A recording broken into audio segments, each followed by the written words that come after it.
when I was a child. My sister was younger than I, but she was developmentally disabled and had no services. And so a group of parents, mine among them, got together and started to meet together to see what they could do for their children. And so that was where Schenectady RC was born. My first actual involvement was when Schenectady ARC finally got organized. My parents would go to the meetings and I would babysit my brother.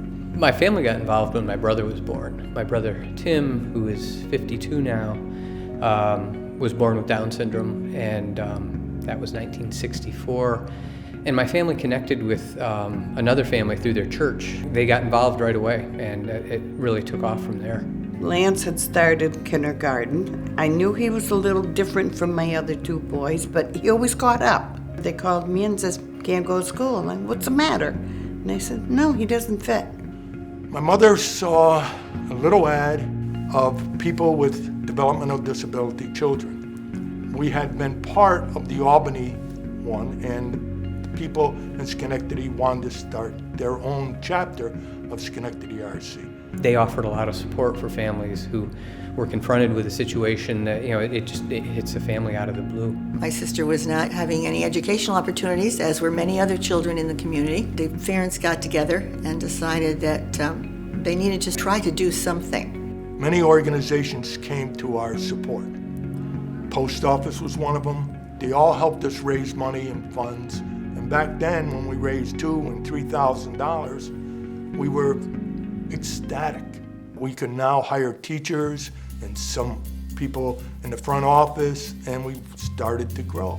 They hired a retired school teacher to work with the older children, and we had one or two preschool groups that were meeting in homes. At that time is when we owned the Little Red Schoolhouse.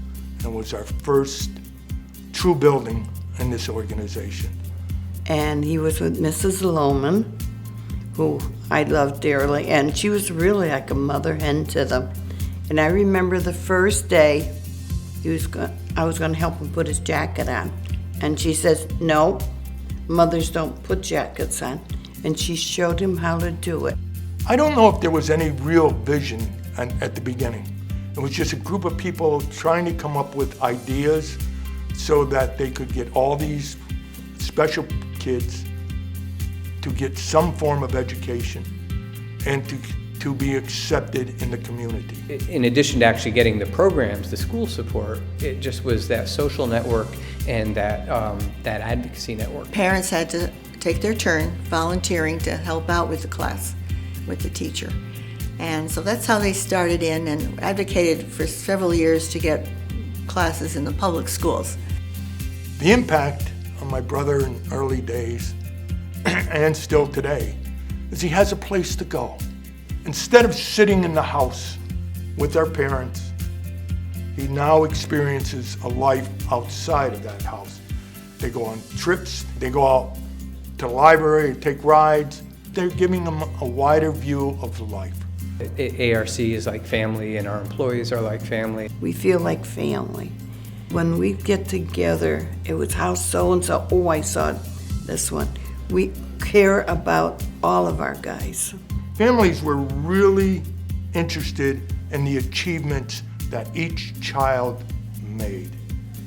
No matter if it was sitting down, throwing a ball, or shaking hands with one another, parents were so delighted to see these experiences happening to their children.